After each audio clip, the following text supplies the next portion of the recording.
The mountain held its secrets the way old men held grudges, tight-fisted and mean. Silver Ridge sat 1,300 feet above the nearest wagon trail, accessible only through a canyon pass so narrow 2 horses couldn't ride abreast. The settlement had existed for 15 years without a single federal marshal finding it, which was either extraordinary luck or careful planning. Most who knew about Silver Ridge understood it was the latter. Cole Mackenzie had carved the first structure from lodgepole pine in 1860, back when his hands didn't shake and his left knee didn't predict rain. Now in October of 1875, he sat on the porch of that same cabin, running an oiled cloth along the barrel of a Winchester rifle that hadn't been fired in a decade. The metal gleamed in the afternoon light, perfect and useless. Below him, the settlement sprawled across a natural shelf of granite, 30 structures housing 147 souls, give or take. Outlaws, deserters, women fleeing bad marriages, men fleeing worse debts. No one came to Silver Ridge by accident. His hands trembled, as they always did now. Arthritis had settled into his knuckles like an unwelcome tenant, spreading through both palms, making the simple act of gripping a rifle a conscious effort. He was 68 years old. Every one of those years had left its mark, the scar across his left forearm from a knife fight in Taos, the permanent stiffness in his right shoulder from a bullet that had lodged too close to bone, the way his left eye watered in cold wind after a marshal's fist had broken his cheekbone in '52. The body kept a ledger more honest than any accountant. Through the cabin window behind him, visible if he turned his head, sat a leather-bound journal on the writing desk. Inside that journal, written in his own careful script, were 47 names: James Whitmore, Robert Ketchum, Daniel Cross, each one a man he had killed. Each entry included the date, location, and circumstance. He had stopped writing entries in 1860, not because he'd stopped remembering, but because reaching 47 had felt like crossing a threshold he couldn't come back from. Some men collected stamps or coins. Cole collected guilt. The sound of hooves on rock pulled his attention down the slope. A rider approached the settlement's entrance, moving too fast for someone who knew the terrain. Visitors to Silver Ridge fell into 3 categories: those invited by someone already here, those desperate enough to have heard whispers about a place that didn't ask questions, and law enforcement foolish enough to think 15 years of failure meant 16 would be different. The rider appeared to be none of these. It was a boy. Cole set the rifle against the cabin wall and stood joints protesting. The boy couldn't have been more than 12, riding a bay mare that looked half dead from exhaustion. Even from this distance, Cole could see the animal's flanks heaving foam around the bit. The rider himself swayed in the saddle like a drunk, though something about the posture suggested pain rather than liquor. Cole moved to the edge of his porch, watching as the settlement's entrance guards, Marcus Brennan and Thomas Wade, both former soldiers who deserted after seeing things at Cold Harbor that made sleep impossible, stepped into the pass with rifles raised. The boy didn't slow down. If anything, he urged the horse faster. Marcus had to step aside to avoid being trampled, which was probably the only reason the boy made it into the settlement proper before someone shot him. The mare stumbled into the main avenue between buildings, nearly went down, recovered. The boy slid from the saddle more than dismounted, hit the ground hard, scrambled to his feet. His clothes were torn at the knees and elbows. His face carried that particular kind of filth that came from sleeping in ditches and eating whatever could be caught or stolen. His eyes, carried something Cole recognized immediately: desperation with a purpose. Marcus caught up first, Winchester leveled at the boy's chest. Thomas circled around to cut off any retreat, though where the kid thought he could run was unclear. The boy's voice cut through the afternoon quiet, high and cracking. "I need to see Cole Mackenzie. He owes my mother." The words stopped Marcus mid-stride. Thomas actually lowered his rifle an inch, glancing at his partner. Around them, doors were opening. Faces appeared at windows. In a settlement where privacy was currency, the boy's proclamation was equivalent to throwing gold coins in the street. Marcus recovered first, though his voice had lost its edge. "Kid, this ain't a place for he owes her." The boy pulled something from inside his shirt. Even from 50 yards up the slope, Cole saw what it was. A silver bullet on a leather cord hung around the boy's neck like a talisman.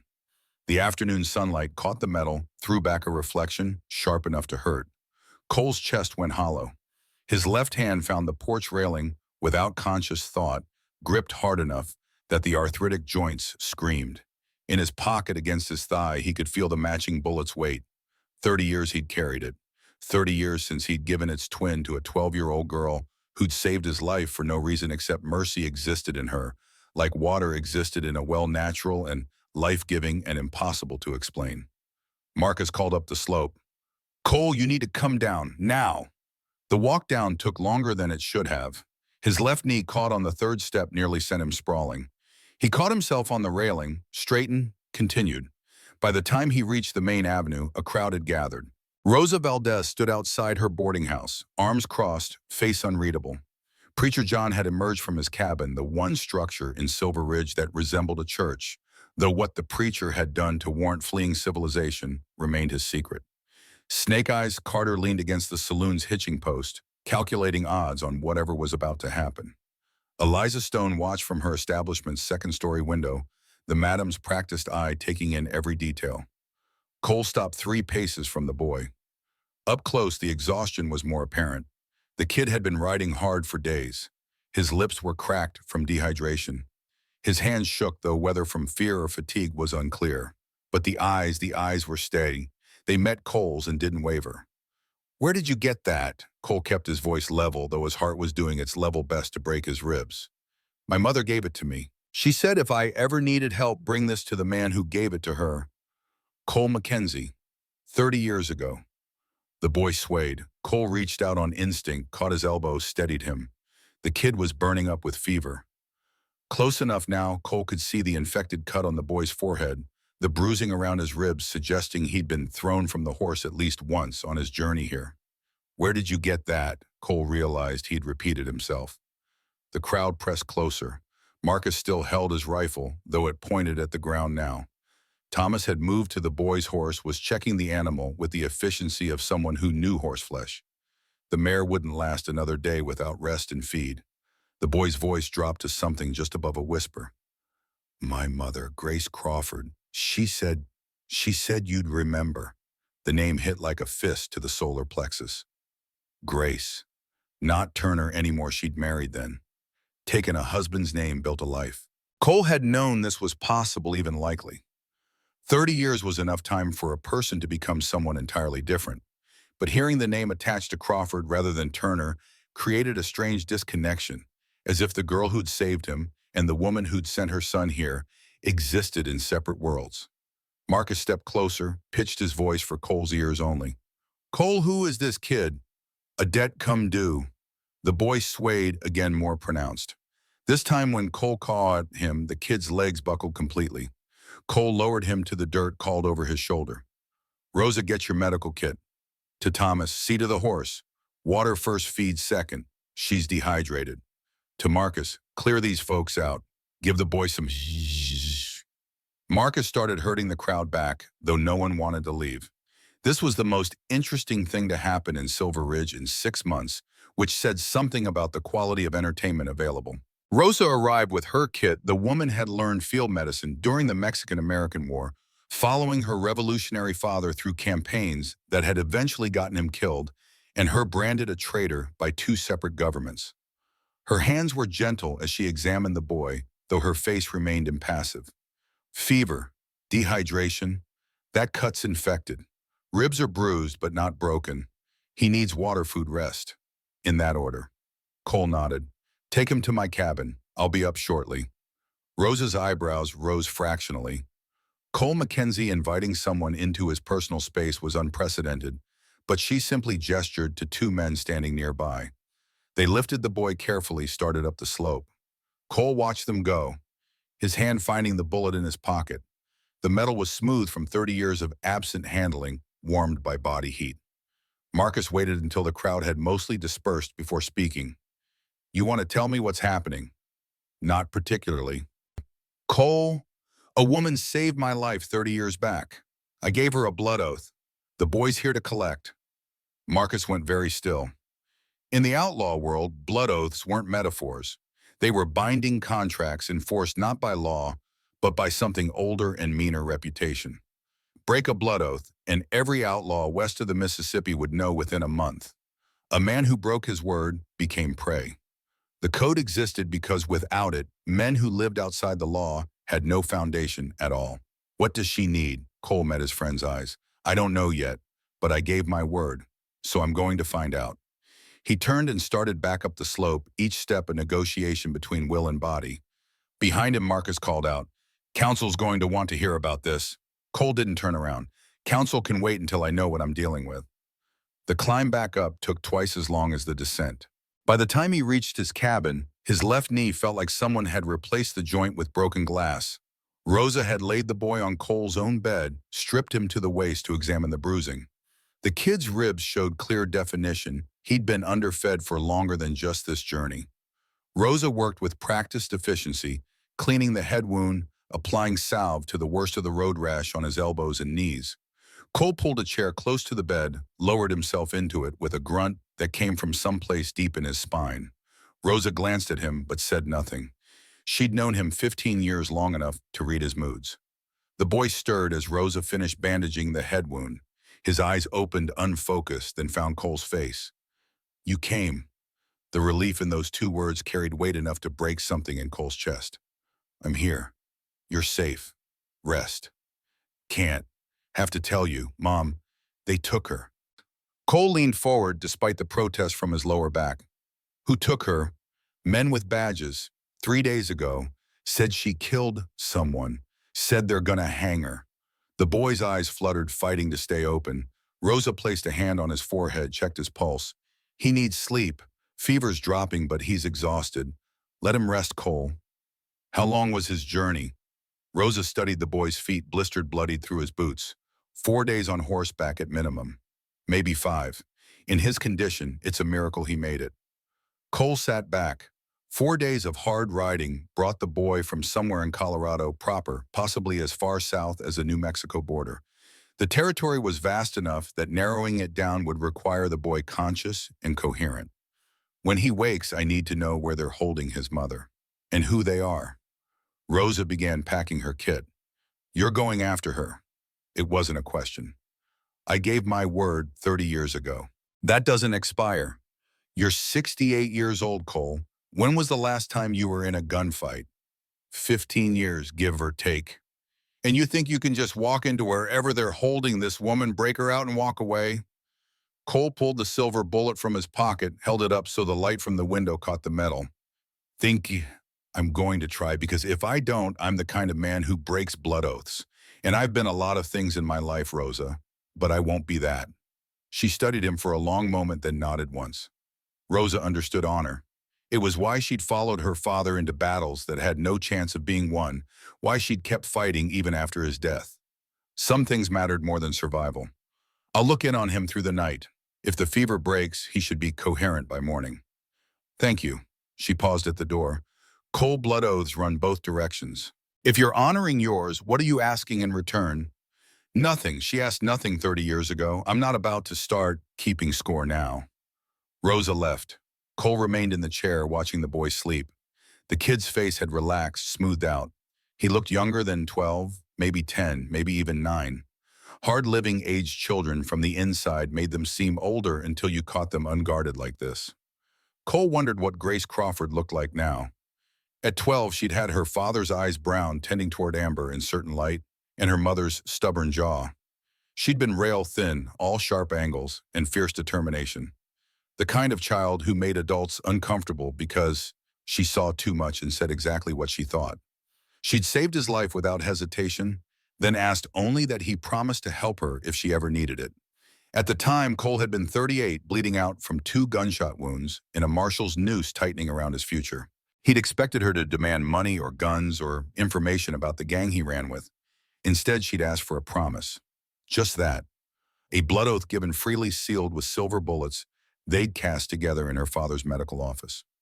The memory surfaced unbidden, Grace's small hands steady as she poured molten silver into the mold, her voice serious as she explained how her father had taught her to make bullets for emergencies.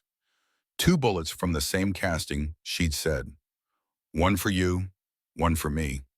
If either of us ever needs help, we show the other bullet and the dead is called. Cole had agreed, thinking he'd never see the girl again, that she'd forget about the oath within a month. He'd been wrong. The boy slept through the afternoon and into evening. Rosa returned twice, checking his vitals, declaring the fever broken around sunset. Cole remained in the chair, occasionally rising to stretch his protesting joints, but always returning. He'd sent word through Marcus that he wouldn't be attending evening meal in the common hall, which would start gossip flowing faster than snowmelt in the spring. Let them talk. He had more important concerns. Around midnight, the boy's breathing changed. Cole, dozing in the chair, came alert as the kid's eyes opened. For a moment, there was confusion, then recognition. Where? Silver Ridge, my cabin. You've been sleeping about 9 hours. The boy tried to sit up, grimaced, fell back. Easy. You rode yourself half to death getting here. Your ribs are bruised, you were dehydrated, and you had fever from that infected cut on your head. Rosa, that's the woman who patched you up, says you need rest. Can't rest. Have to tell you, Mom. I know. Men with badges took her, accused her of killing someone, going to hang her. You already told me that much. Now I need details, starting with your name. Samuel Crawford. Everyone calls me Sam. All right, Sam. Tell me what happened. Start from the beginning. The boy's voice steadied as he talked, gaining strength from the telling. 3 days ago, 5 now, given his journey and recovery time, soldiers had come to Redemption Creek. Sam painted the picture in careful detail, 30 men in blue uniforms led by a captain with a voice like gravel and eyes that didn't blink enough. They'd ridden into town at dawn, started pulling men out of their homes, demanding to know if any outlaws were hiding in the area. Grace Crawford had been making her rounds. She was the town's doctor, the only one for 40 miles when the soldiers dragged William Garrett out of his smithy. Sam's voice cracked, describing it, how Garrett had protested, how the captain had struck him across the face with a riding crop, how Grace had stepped between them. She told the captain he had no right, that Garrett was a good man, never hurt anyone. The captain said anyone who defended a potential outlaw sympathizer was probably guilty themselves. He grabbed her arm. She pulled away. Then, Sam's hands clenched the blanket. My father's gun went off. Cole went very still. Your father. Deputy Thomas Crawford. He was there with the soldiers. He'd been drinking. He drank a lot the last few years. When the captain grabbed Mom, Dad pulled his pistol. I don't know if he was trying to help or if he was just drunk and angry, but the gun went off, shot the captain in the shoulder. And they blamed your mother. The captain said she'd tried to assassinate a federal officer, had Dad's gun planted on her. My father didn't correct him, just stood there drunk while they put her in chains. Cole felt something cold settle in his chest. Where's your father now? Dead. He rode off with the soldiers after they took Mom. Horse threw him 5 miles outside town, broke his neck. Someone brought the body back the next day. The boy's voice held no grief, which told Cole everything he needed to know about Deputy Thomas Crawford's relationship with his family. Sam continued, After they took Mom, I hid, watched them burn buildings, knock people unconscious. They made it look like an outlaw attack, but I saw them dosing the water supply with something. Everyone just fell asleep. Then they set controlled fires. Burned enough to make it look bad, but not enough to kill anyone. They staged a massacre. That's what it looked like to me. Then one of the soldiers, not the captain, a lieutenant, he came looking around and found me in the root cellar. I thought he was going to drag me out, but instead he whispered something. Sam's eyes found Cole's.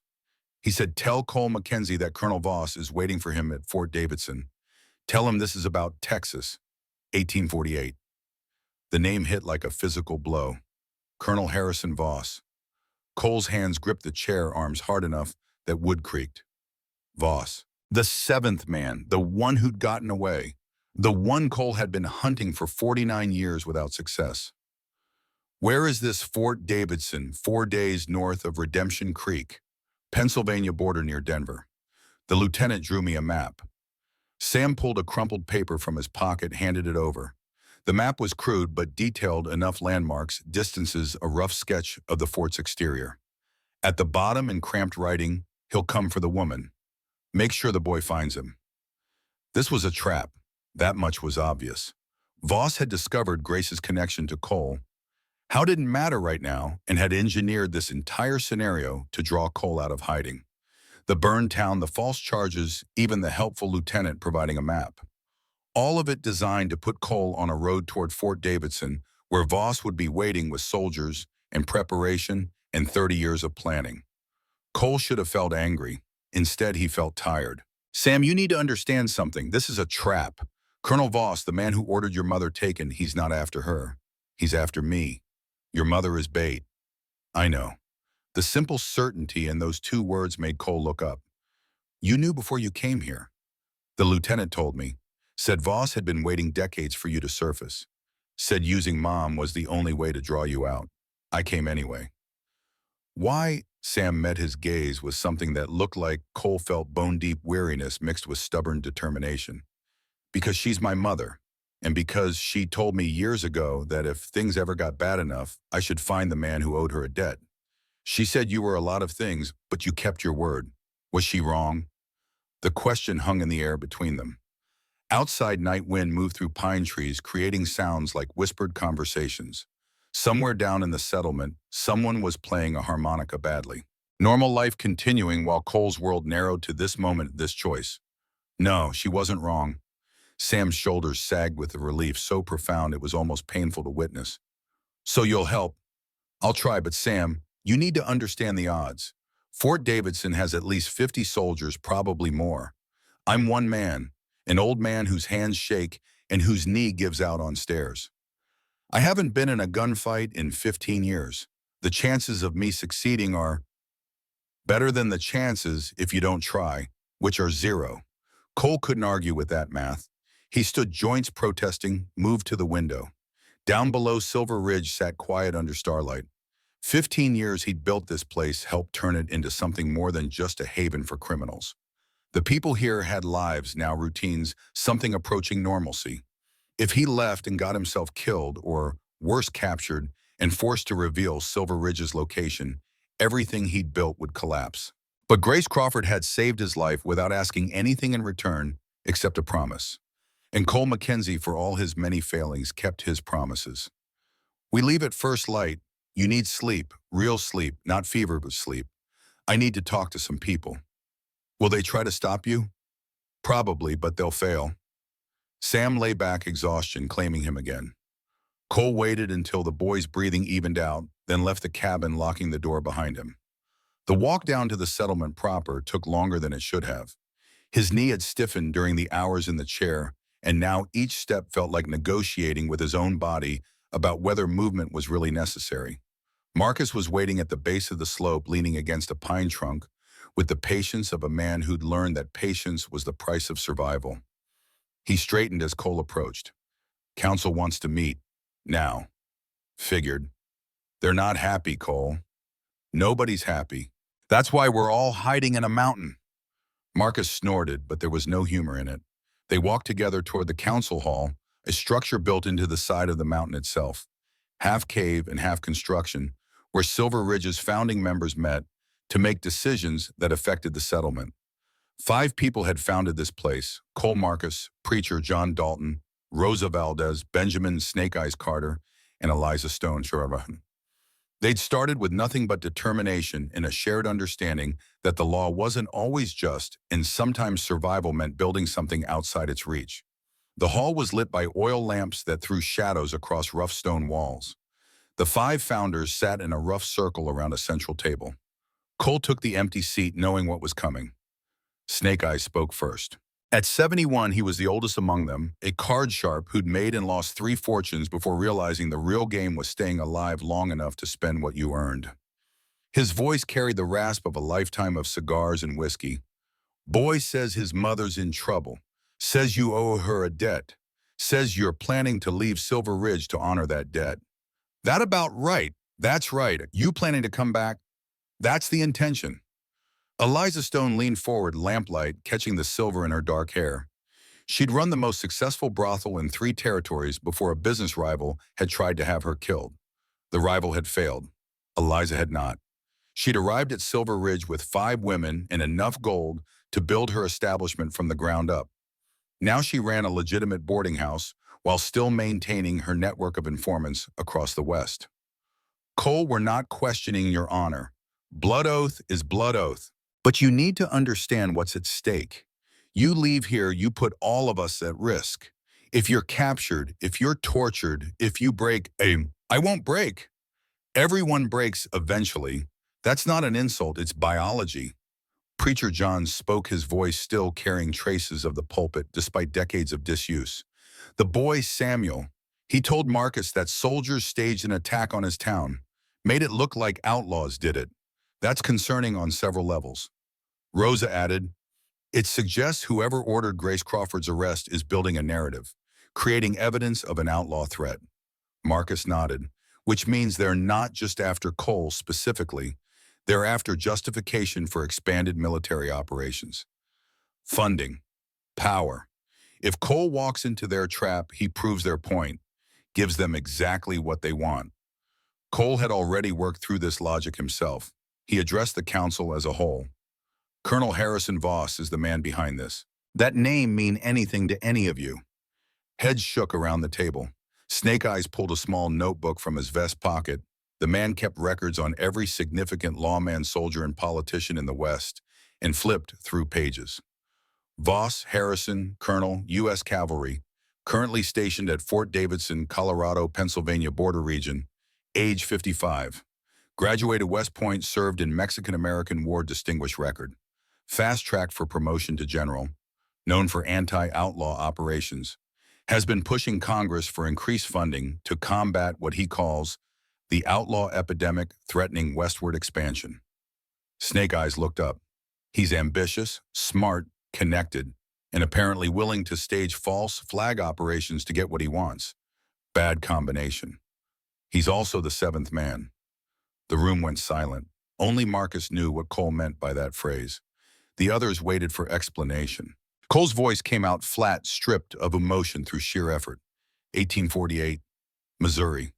My family owned a small farm. Land developers wanted the property for railroad expansion. My father refused to sell. 7 men came one night, hired by the railroad, burned the farm, shot my father in front of my mother and me. I was 17, unarmed. I watched my father die and did nothing. He paused, old shame and older rage mixing into something that tasted like copper. The men who did it were protected by the local sheriff who was in the railroad's pocket. I went to the law. They laughed in my face, so I learned to shoot. Took me 2 years. When I was 19, I tracked down every man who was there that night. Killed 6 of them. And the 7th ran, joined the U.S. Army, changed his name, disappeared into military life. I've been looking for him for 49 years. His name was Harrison Voss. Preacher John exhaled slowly. So this isn't just about the woman. This is about your father's murder. No, this is about keeping my word to Grace Crawford. But yes, Voss being involved makes it personal in a way I wasn't expecting. Eliza's eyes narrowed, which is exactly what he wants. He's counting on you being angry enough to be stupid. He knows your history probably better than we do since he lived it. He's engineered this entire situation to exploit your sense of honor and your thirst for revenge. I know. And you're going anyway. I gave my word. Snake Eyes shuffled his notebook closed. That's noble and all, Cole. But nobility doesn't stop bullets. You'll be walking into a military installation with at least 50 soldiers led by a man who's spent decades planning for this moment. Even if you were 30 years younger and at your prime, those odds would be terrible. As you are now, it's suicide. Probably. Marcus slammed his palm on the table. Then don't go. Send someone else. I'll go. Let me honor the oath in your place. Doesn't work that way. Blood oath requires the oath giver. You know that. Then take backup. Take 10 men, 20. We'll storm the fort. And get everyone killed while proving Voss's point about outlaws being a violent threat. No. Rosa spoke quietly. What exactly do you think you can accomplish, Cole? Even if you reach Grace Crawford, even if you free her, how do you plan to escape? Voss will have thought through every possibility. I don't know. I'll figure it out when I get there. That's not a plan. No, it's faith that a plan will present itself. Preacher John smiled without humor. That's either very religious or very foolish. Possibly both. Cole stood the chair, scraping against stone. I'm not asking permission. I'm not asking for blessing. I came here as a courtesy to let you know I'll be gone for a time. If I don't come back, Marcus takes leadership of the settlement. He's earned it. Marcus stood as well. Cole, it's decided. The boy and I leave at dawn. Eliza's voice stopped him at the door. You're taking the child into a combat zone. I'm taking him to his mother. What happens after that is up to Grace. He left before anyone could argue further. The walk back to his cabin felt longer than before, each step a reminder that his body was a poor instrument for the task ahead. He'd been a dangerous man once, fast, accurate, ruthless when necessary. Now he was just old and tired, and bound by a promise made to a 12-year-old girl who'd seen past what he was to what he might become. The cabin was dark when he returned. Sam slept soundly, the fever flush gone from his cheeks, breathing even. Cole sank into his chair, pulled off his boots, let exhaustion claim him. Tomorrow would come soon enough. Tomorrow and the journey that followed and whatever waited at the end of it. Sleep took him without dreams. Dawn arrived cold and clear, frost painting the windows with crystalline patterns. Cole woke to find Sam already up, sitting on the edge of the bed, watching him with eyes that held too much understanding for 12 years. You didn't have to come. To Silver Ridge, I mean. You could have just left. Cole pulled on his boots joints, cracking audibly. No, I couldn't have. Because of the oath. Because your mother saw something in me worth saving. 30 years ago, I was bleeding out in a farmhouse wanted by law in 7 territories with enough blood on my hands to drown a small town. She looked at me and decided I deserved to live anyway. That kind of grace, no pun intended, doesn't come along often. When it does, you honor it. Sam absorbed this in silence. Cole moved to the gun cabinet, opened it for the first time in 15 years. Inside, 2 Colt 45 Peacemakers, oiled and maintained despite disuse. A Winchester rifle, a shotgun, ammunition for all of the above. He pulled out the Colts, checked the mechanisms, found them perfect. Muscle memory took over, loading, checking, spinning the cylinders, reholstering. His hands still shook, but less when they held familiar weight. You really haven't used those in 15 years. Not since I founded Silver Ridge. Made myself a promise that I'd only draw them again if I had no other choice. Is this no other choice? This is keeping a bigger promise, so yes. A knock at the door interrupted. Cole opened it to find Marcus, Rosa, and Preacher John standing on his porch. Marcus carried a pack filled with supplies. Rosa held a medical kit. Preacher John bore something wrapped in oilcloth. Marcus spoke first. We can't let you walk into this alone. I told the council, we're not asking to come with you, but we can help with preparation. Rosa stepped inside, began examining Sam with professional efficiency, checking the head wound, the bruising, his general condition. The boy needs more rest, but he's stable enough to travel if you go easy. No more than 6 hours in the saddle per day. Stop frequently for water. If that head wound shows any sign of infection, you cauterize it immediately. She pressed the medical kit into Cole's hands. Everything you need is in there, including chloroform if things get desperate. Preacher John unwrapped the oilcloth, revealing a tattered map covered in notations. I served in the army for 12 years before I found God. Or thought I found God. Turns out what I actually found was disillusionment with institutions that claimed divine mandate for human cruelty. Anyway, I know Fort Davidson, served there briefly in '59 before it was upgraded to full fort status. This map shows the layout as it was then. May not be current, but it's better than nothing. Cole studied the map. The fort sat on high ground, single entrance, 30-foot walls, defensible to the point of being nearly impregnable. But there on the southern edge, Preacher John had marked something: old supply tunnel, sealed 1858 after partial collapse. This tunnel, does it still exist? Last I heard, yes. They sealed it rather than cleared the collapse. Too expensive to maintain for minimal benefit. But sealed doesn't mean impassable. Would take a strong man with the right tools to break through, but it's possible. And it leads where? Supply cellar in the fort's lowest level, which connects to the stockade that's where they'd hold prisoners. If your woman is there, the tunnel might be your best entry point. Marcus unpacked the supplies: dried meat, hardtack canteens, rope, basic tools, a small tent. 4 days travel to Fort Davidson, assuming you don't push too hard. You'll want to approach from the south using the forest for cover. There's a ravine system about a mile from the fort, good place to make camp while you scout. Cole looked at his 3 oldest friends, felt something in his chest tighten. You didn't have to do this. Rosa smiled, rare and genuine. You built this place, Cole. Gave all of us sanctuary when we had nowhere else to go.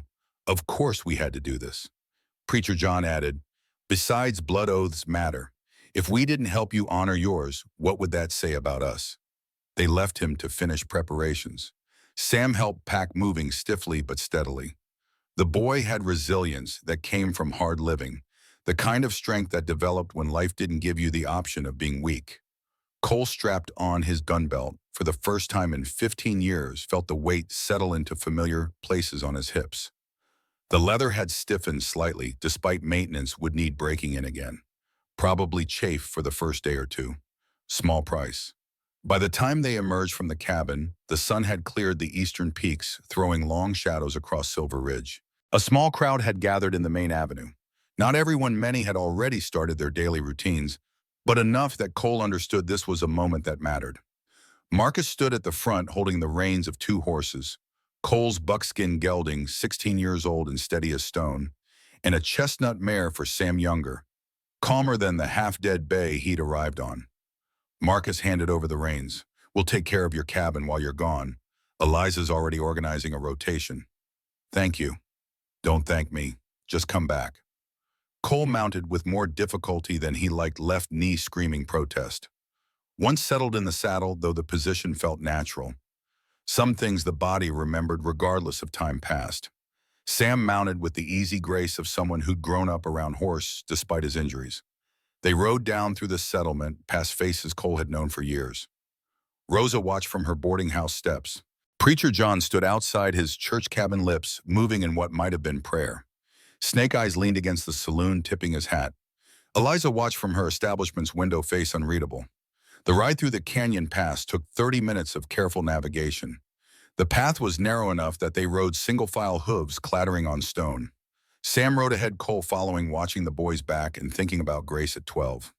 She'd had that same straight-back posture, that same refusal to show weakness even when circumstances warranted it. They emerged from the canyon into broader terrain, pine forest giving way to aspen groves, showing early autumn color.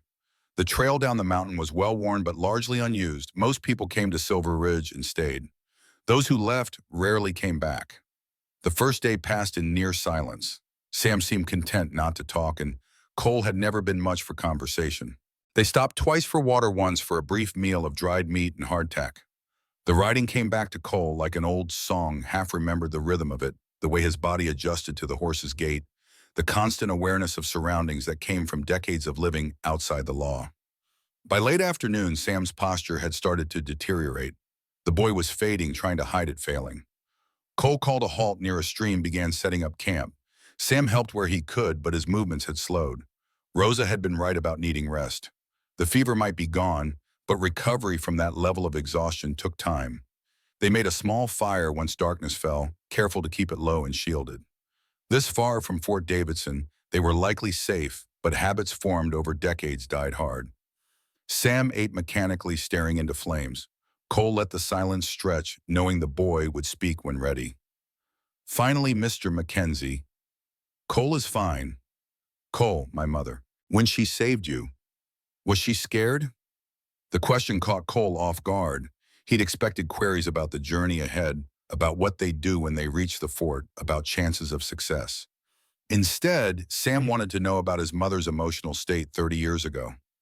Terrified. I could see it in her eyes and how her hands shook when she was removing the bullets from my shoulder and leg. But she did it anyway. Courage isn't the absence of fear, Sam. It's acting despite fear. Your mother understood that at 12 years old. Not many adults ever learn it.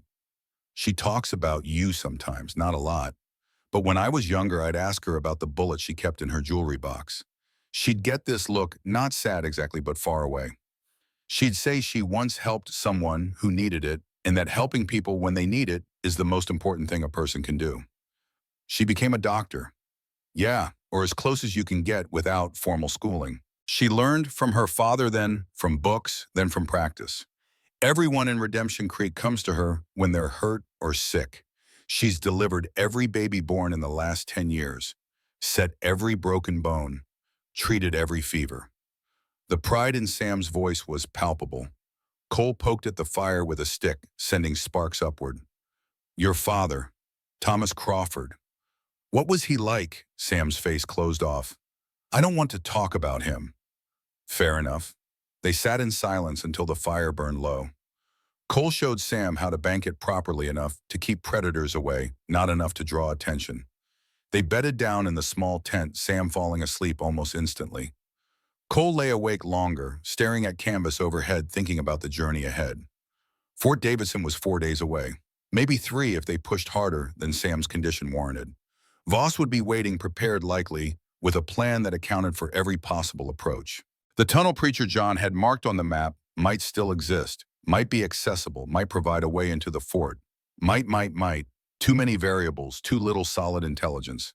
And even if everything went perfectly, if Cole reached Grace, if he freed her, if they escaped the fort, what then? Voss wouldn't stop hunting them. The man had waited 30 years for this opportunity. He wouldn't let it slip away because Cole managed one successful rescue. This was bigger than Grace, bigger than the blood oath. This was about Voss building his career on the corpse of Cole Mackenzie's reputation. Sleep eventually came fitful and populated with dreams that felt more like memories. His father burning, 6 men falling to his bullets over 2 years of methodical hunting.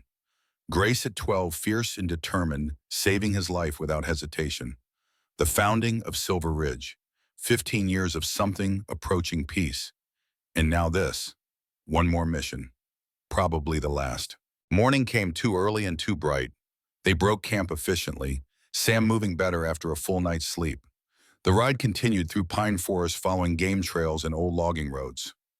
Cole set an easy pace, conscious of Sam's limitations, conscious of his own. His left knee had stiffened overnight, despite or perhaps because of the riding. He took longer getting mounted, tried to hide the grimace when his weight settled wrong. Sam noticed. "Your knee bothering you?" "Getting old bothers me. The knee is just along for the ride." "How old are you exactly?" 68, give or take a few months." "That's really old." "It is." "And you're still doing this?" "I am." "Why, I mean, I know about the oath. But you could have just said no." "Who would know?" Cole adjusted his seat in the saddle, buying time to formulate an answer. "I'd know. And 30 years ago, your mother gave me 15 more years of life. I've spent those 15 years in the 15 after trying to figure out what to do with them. How to make them mean something more than just a list of men I killed and towns I robbed. This helping her when she needs it, this makes those years mean something." Sam rode in silence for a while, processing. "My father used to say that outlaws were the lowest kind of people, that they had no honor, no code, nothing but selfishness." "Your father wasn't entirely wrong. Most outlaws are selfish. Most people are when it comes down to it. But not you." "I'm selfish too, Sam. Don't mistake this for pure altruism. I'm doing this because it makes me feel like I'm more than what I was. That's still selfishness, just dressed up nicer."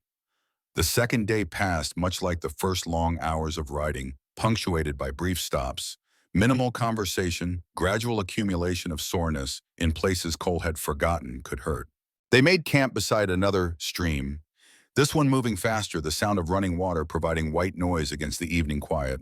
Sam had grown more talkative as his strength returned. Over dinner, more dried meat, more hardtack, some wild onions Cole had found and roasted in the coals. The boy asked questions. What was Silver Ridge like when Cole founded it? How did people find it? Why did Cole stop being an active outlaw? Cole answered honestly, perhaps more honestly than he'd been with anyone in years. He told Sam about the raids he'd led, the money he'd stolen, the men he'd killed. He didn't glorify any of it, didn't make himself into a hero, or justify his actions beyond simple survival. He'd been young, angry, convinced that the law was his enemy, and therefore breaking the law was justice. He'd been wrong, not about the law being corrupt, it often was, but about violence being a solution to anything except immediate survival. "So why'd you stop?" 1860, my last raid. "We hit an army payroll convoy in New Mexico. Should have been easy, 5 guards, predictable route, plenty of cover for ambush. But the intelligence was bad. There weren't 5 guards, there were 15. And they were expecting us." Cole paused, old memories surfacing with uncomfortable clarity. "We fought. They fought back. By the time it was over, 3 of my men were dead, 2 were wounded badly enough they wouldn't make it, and I'd taken a bullet that lodged near my spine. Should have killed me. Would have if I'd been less lucky or the bullet had been an inch to the right. I lay there in the dirt listening to my men die, listening to soldiers call out, confirming the dead, and I thought, this is it. This is how it ends. Shot in the back over money I didn't need for a cause that didn't exist, surrounded by corpses I'd led to death. But you survived. I survived, crawled 5 miles to a cave, hid there for 3 days until I could move without screaming. When I finally made it back to civilization, I realized I was tired. Tired of running, tired of killing, tired of watching people die. So I took what money I had saved, found this mountain, started building. And people came. People came. Outlaws like me who were tired of running. Women escaping bad situations. Deserters who'd seen too much war. Refugees from tribal conflicts. Anyone who needed a place outside the law's reach. We built something. Not perfect, not lawful, but decent. A place where people could rest. Sam poked at the fire. Mom says everyone deserves a second chance. That people aren't defined by their worst moments. Your mother is wiser than most. She also says some people don't want second chances. They want to keep being their worst selves. She says you can tell the difference by watching what they do when no one's looking. Cole smiled despite himself. She's teaching you well. I miss her. The simple statement delivered without drama somehow hit harder than any emotional outburst could have. Cole reached over, gripped Sam's shoulder briefly. 2 more days, then we get her back. Promise. I promise to try. That's all anyone can promise. The 3rd day brought changing terrain. Pine forest gave way to mixed deciduous growth, aspen and birch creating a canopy that filtered sunlight into dappled patterns. The land rolled more here, hills ascending and descending in gentle rhythms. They were getting closer to Fort Davidson, close enough that Cole started watching for patrols. Voss wouldn't rely solely on the fort's defenses. He'd have scouts out watching approaches, reporting movement. Around midday, Cole called a halt at the crest of a hill. Below, visible through gaps in foliage, stretched Redemption Creek, or what remained of it. Sam made a sound, not quite a sob, not quite a gasp, and urged his horse forward. Cole followed, hand moving instinctively to his pistol. They descended into the valley, approached the town from the east. Redemption Creek had been small even before the burning. Maybe 40 structures total housing, perhaps 200 people. Now it resembled a war zone. Buildings stood as blackened skeletons against the sky roofs, collapsed walls charred. Bodies, no, not bodies, Cole realized as they got closer.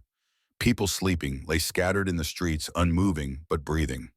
The smell of smoke still hung in the air despite days having passed. Sam dismounted before his horse, fully stopped, ran toward a cluster of buildings that must have been homes. Cole followed more slowly, scanning for threats, seeing none. The town was abandoned. Whoever had done this had moved on, leaving their staged massacre for someone to discover. The boy stopped at a partially collapsed structure, stood frozen. Cole joined him, saw what had caught Sam's attention. Inside the ruins, visible through the destroyed wall, was a kitchen table. Still set with plates, cups, food now rotted. A family had been eating when the attack came. This was the Miller's house. Mr. Miller ran the general store. Mrs. Miller made pies for church socials. They had 3 daughters. Cole moved to the nearest person, an older man unconscious in the street. Checked his pulse, found it steady. Examined his face, saw no obvious injuries, just deep, unnatural sleep. Rose's assessment had been correct. Chloroform or something similar, administered through the water supply. Knock everyone unconscious, stage the burning, leave evidence of an outlaw attack. They moved through the town methodically. Cole counted 42 people, all unconscious, all alive. The building showed controlled burn patterns, started deliberately maintained just long enough to create visual impact, then left to burn out. Efficient, theatrical, designed to create a narrative. Sam found his home on the western edge of town. The structure was less damaged than most, only the front porch burned. Inside, signs of hasty departure, overturned furniture, scattered belongings, blood on the floor near the entrance. Sam knelt beside the bloodstain, touched it, pulled his hand back. This is where it happened, where the captain got shot. Cole examined the scene. Blood spatter on the wall suggested a shoulder wound consistent with Sam's story. Scuff marks on the floor indicated a struggle. Boot prints in the blood, multiple sets, all moving toward the door. They'd taken Grace out while she was fighting, likely in chains. In the bedroom, Sam found his mother's jewelry box. Opened it, showed Cole the empty compartment where the silver bullet had been kept. The space was lined with velvet shaped precisely to hold the bullet. Grace had kept it for 30 years, treasured it enough to give it a place of honor among her few valuables. They searched the rest of the house, found little of use. Cole did discover a photograph on the mantel, Grace older now, face showing the years, but eyes still holding that fierce determination Cole remembered. Beside her stood Sam, younger in the photo, maybe 9. No husband in the picture? Telling. Outside, Cole found a survivor stirring. The man, middle-aged, weathered-faced blacksmith's build, was fighting his way back to consciousness, groaning, trying to sit up. Cole helped him, held a canteen to his lips. The man drank, coughed, drank again. What? What happened? You were drugged. Whole town was. Soldiers staged an attack, made it look like outlaws did it. The man's eyes focused, saw Cole's face widen. You're Cole Mackenzie. Cole's hand moved toward his pistol, on instinct stopped. The man showed no fear, no inclination to run or fight, just recognition. How do you know me? William Garrett, town blacksmith. Your mother. He looked at Sam, who'd emerged from the house. Grace, she's told me about you. Not details, but enough that I recognized you from her description. And the guns. She said you always wore matched Colts. You know Grace well. Everyone knows everyone in Redemption Creek. Grace especially, she's the only doctor for 40 miles. Delivered my son 12 years back. Saved my wife from fever 2 winters ago. She's the best of us. Garrett struggled to his feet, swayed, caught himself on a burned post. The soldiers, they took her 4 days ago. Captain Vincent, 30 men. Sam told me. What can you tell me about what happened after she was arrested? Garrett's expression darkened. Vincent claims she'd tried to assassinate a federal officer. Had her husband's gun as evidence. Thomas Crawford didn't correct him, just stood there drunk while they chained her up. Then they rode out Thomas with them. Horse threw him 5 miles north. Broke his neck. Some hunters found the body, brought it back. Did Vincent say where they were shooting Grace? Fort Davidson. Said she'd face military tribunal for assault on an officer. But before they left Vincent's, 2nd Lieutenant Barnes, he pulled me aside. Made sure I was conscious for the burning, broke my leg so I couldn't run, then whispered something. Garrett looked directly at Cole. He said, "Tell Cole Mackenzie this is about Texas, 1848. Colonel Voss is waiting." Then he left me here. The confirmation hit like a physical blow. Voss. The name kept coming, I kept being the center of this. Not just about Grace, not just about a blood oath. This was about unfinished business from 49 years ago, about the 7th man who'd escaped justice, about Cole's father dying in flames while his son stood helpless. The lieutenant, Barnes, did he seem reluctant, like he was following orders he didn't agree with? Garrett thought about it. Maybe. He didn't have to break my leg as badly as he did, could have just knocked me out again. But he made sure I'd be alive to deliver the message. And the way he said it, there was something. Not quite sympathy, but not cruelty either. Cole filed that information away. A reluctant soldier might be an asset or might be a trap within a trap. Hard to say without more information. How long before others start waking? Hard to say. The drug they used, I've got a head like granite, always been hard to knock out. Others might sleep another day, maybe longer. Can you manage on your own? We need to keep moving. Garrett straightened as much as his broken leg would allow. I'll manage, but Mackenzie Grace is a good woman. She saved my life more than once. You bring her back. I'm going to try. They left Garrett in the wreckage of Redemption Creek, continuing north toward Fort Davidson. Sam rode in silence, face set in lines too hard for 12 years old. Cole understood. The boy had known his home was attacked, but seeing it, seeing the destruction, the unconscious neighbors, the blood in his own house, made it real in a way that knowing couldn't. The afternoon wore on. They pushed harder now, covering ground faster than before. Fort Davidson was close, maybe a day's ride. Cole felt the urgency like a physical weight. Grace had been in Voss's custody for 4 days now. 4 days of whatever Voss considered necessary to draw Cole in. He tried not to think about what that might entail. Evening found them in a ravine system about 5 miles from the fort. Cole recognized the landmarks from Preacher John's map, the distinctive rock formations, the way the ravine forked into 3 branches, the cave system on the southern wall. They made camp in one of the smaller caves, deep enough to hide firelight defensible if discovered. Sam helped with the camp setup moving mechanically. After they'd eaten, their supplies were running low. Would need to be replenished soon. The boy finally spoke. She's alive, right? My mother, they wouldn't have killed her. They need her alive as bait. As long as she serves that purpose, she's safe. And after they have you. Cole met Sam's eyes, decided the boy deserved honesty. After they have me, I don't know. Voss wants me, not her. He might let her go, or he might keep her as leverage, as insurance against me telling the truth about what he's done. Or he might kill us both and claim we died resisting arrest. I don't know, Sam. I wish I did. The boy absorbed this, nodded slowly. Tomorrow, we go tomorrow. Tomorrow I go. You stay here. This cave is defensible, has water from that spring in the back. There's enough food for 3 days. If I'm not back by then, you ride for Silver Ridge. Marcus will take care of you. I'm coming with you. No, she's my mother, which is why you're staying here. If something goes wrong, if I fail, someone needs to survive to tell what happened. That someone is you. Sam started to argue, saw Cole's face stopped. They sat in tense silence until sleep claimed them both. Cole woke before dawn, moved quietly to avoid disturbing Sam. He checked his pistols, loaded them full, added extra ammunition to his belt. The Winchester went in a saddle scabbard. He left the shotgun too loud, too close range for what he anticipated. Preacher John's map went in his shirt pocket, the silver bullet on its cord around his neck. He was saddling his horse when Sam appeared at the cave entrance. You were leaving without saying goodbye. Goodbyes are bad luck. That's superstition. It's experience. Sam crossed the cave, stood in front of Cole's horse. What should I do if you don't come back? Wait 3 days, then ride to Silver Ridge. Tell Marcus everything that happened. He'll know what to do. And my mother. Cole paused, and tightening the cinch met Sam's eyes. If I don't come back, that probably means I failed to reach her. Or reached her and couldn't get her out.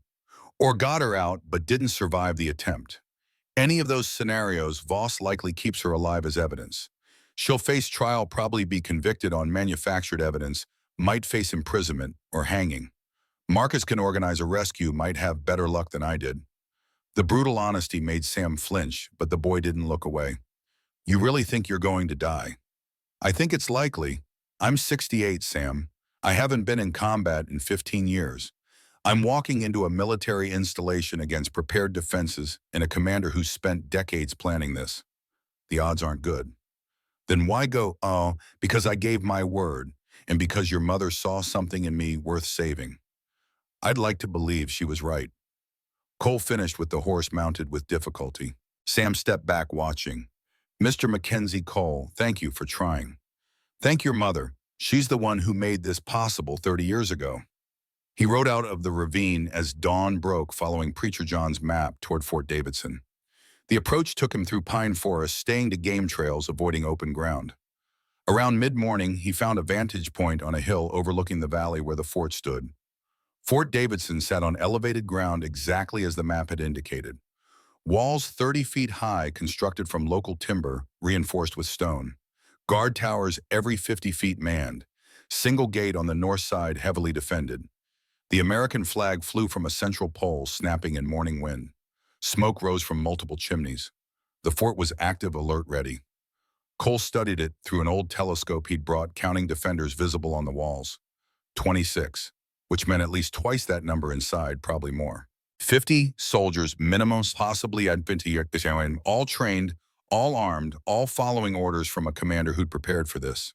He shifted his focus to the southern wall where Preacher John's map indicated the old supply tunnel should be. The ground there was overgrown with scrub brush and young trees suggesting disuse. Good. If the tunnel entrance was hidden by growth, it might still be accessible. Cole spent 2 hours watching the fort, noting patrol patterns, guard rotations, times when activity seemed heaviest and lightest. Late afternoon appeared to be change of shift time, more movement on the walls, more distraction. That would be his window. He left the vantage point as the sun began its descent, circled wide to approach from the south. The ravine system Preacher John had marked provided cover almost to the fort's base. Cole left his horse hidden in one of the deeper ravines, continued on foot. His knee screamed protest at the walking. His shoulder ached from riding, but adrenaline was starting to override pain. Combat readiness, some part of his brain remembered this feeling. The tunnel entrance, when he found it, was exactly where the map indicated. Buried under 15 years of growth, sealed with rotting boards and rusted nails. Cole pulled his pry bar from his belt, started working the boards loose. The wood was soft with age, came away easier than expected. Within 20 minutes, he'd exposed a gap large enough to slip through. The tunnel mouth breathed dank air that smelled of earth and rot. Cole lit a small candle, held it inside. The flame flickered but didn't go out, no gas pockets, at least not immediately. He checked his pistols one final time, whispered a prayer to a god he wasn't sure he believed in anymore, and entered the darkness. The tunnel was narrow, barely wide enough for his shoulders. Water seepage had created puddles, made the floor slick. Cole moved slowly, testing each step, holding the candle ahead. The passage descended at a gentle angle, heading toward what should be the fort's foundation. 50 feet in, he found the collapse Preacher John had mentioned. The ceiling had given way, filling the tunnel with dirt and broken timber. But there at the top of the collapse, a gap remained, maybe 2 feet wide, passable for someone determined and willing to dislocate a few joints. Cole extinguished the candle, stripped off his gun belt, and coat pushed them through the gap first. Then he exhaled all the air from his lungs and forced himself through. The earth scraped his chest and back, held him immobile for a heart-stopping moment, then released. He tumbled through onto the other side, landing hard enough that stars exploded behind his eyes. When his vision cleared, he relit the candle with shaking hands.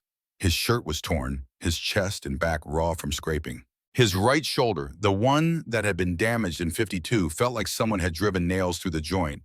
But he was through. The tunnel continued ahead, climbing now toward what Preacher John's map indicated would be the fort's supply cellar. 20 more minutes of careful progress brought him to a wooden wall. Cole pressed his ear against it, listened. Silence. He pushed gently, felt the wood give. A false wall designed to hide the tunnel entrance from anyone in the cellar. He pushed harder, created a gap, squeezed through. The cellar was exactly as anticipated. Stone walls, dusty shelves, forgotten supplies. A staircase led upward. Cole reloaded his pistols, strapped his gun belt back on, took a moment to let his heart rate settle. This was it. He was inside Fort Davidson. Now came the hard part, finding Grace before someone found him. The supply cellar's darkness pressed against Cole's vision like a physical weight. Stone walls absorbed the candle's meager light, threw back nothing but deeper shadow. Wooden crates lined the perimeter, stenciled with faded military markings.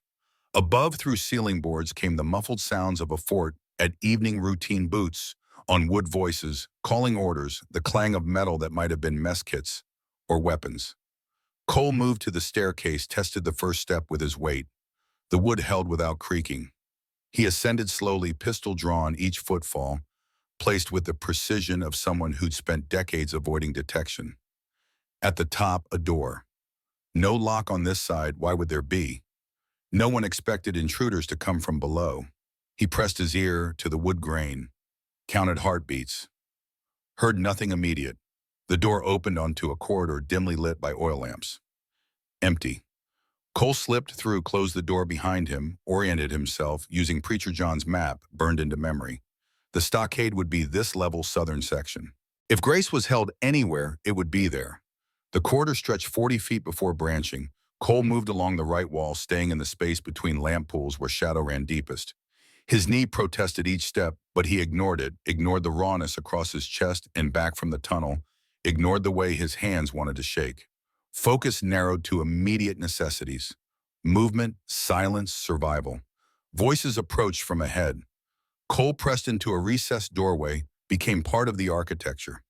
2 soldiers passed within 3 feet, young men discussing something about tomorrow's patrol rotation, their voices carrying the casual confidence of people who believe themselves safe in their own fort. Neither looked in his direction. Neither saw the ghost that had invaded their home. When their footsteps faded, Cole continued. The corridor branched again.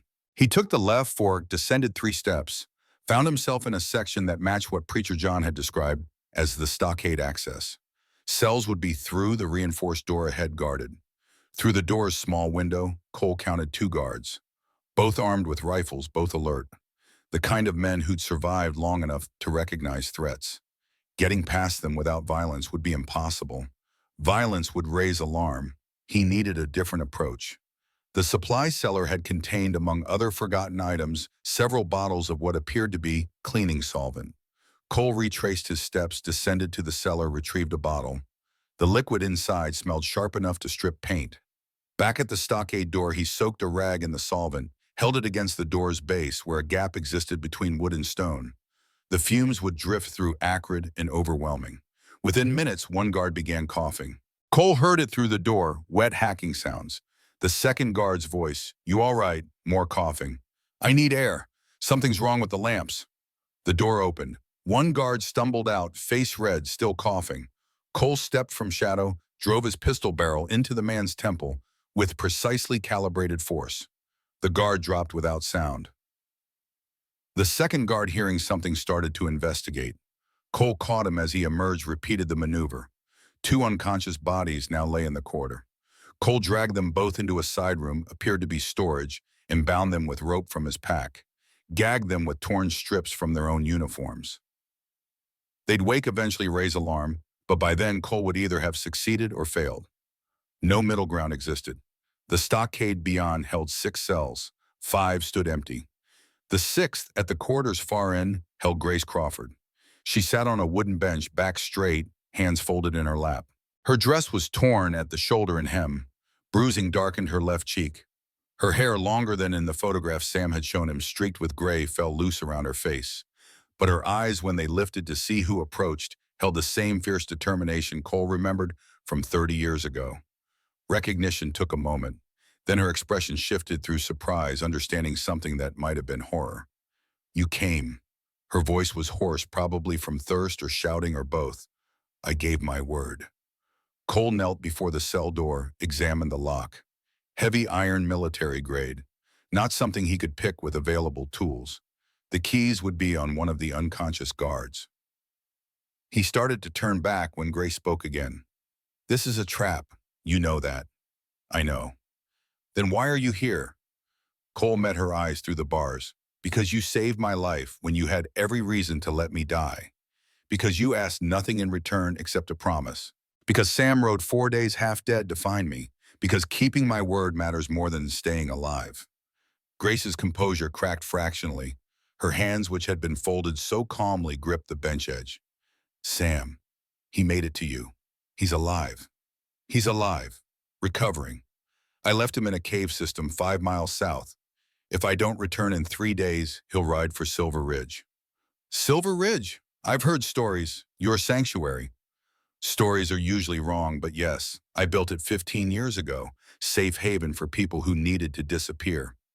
Cole returned to the corridor, searched the unconscious guards, found keys on the second one. Back at Grace's cell, he tried 3 keys before finding the right one. The lock clicked. The door swung open. Grace stood swayed, caught herself on the cell wall. Cole moved to help her, but she waved him off. "I can walk, just dizzy.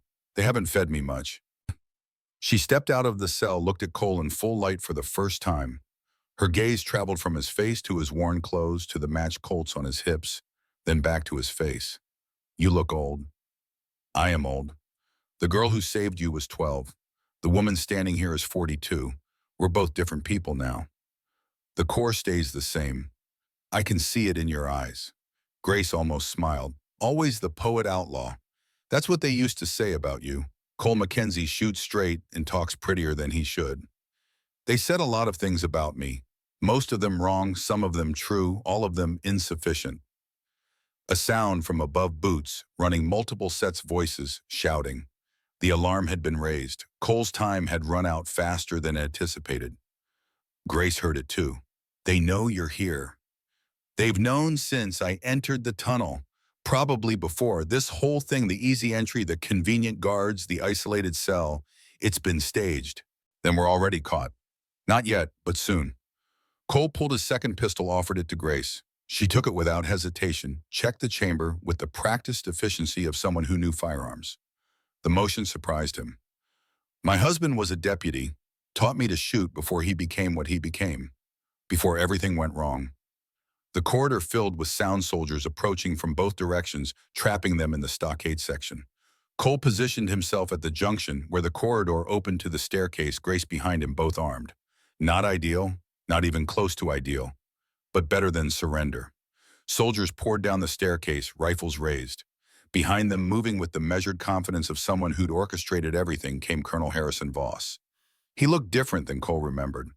The young man who'd helped burn Cole's family farm had been 23, lean, hungry for advancement. The colonel who descended the staircase was 55, silver-haired, bearing the weight of rank and authority. But the eyes carried the same cold calculation Cole remembered from that night 49 years ago. Voss raised his hand. The soldiers stopped but kept their rifles trained on Cole and Grace. Cole Mackenzie, the legendary outlaw, the fastest gun in 7 territories. The man who killed 47 men and robbed more banks than I can count, standing in my fort holding my prisoners surrounded by 30 of my best soldiers. Voss descended the final 3 steps.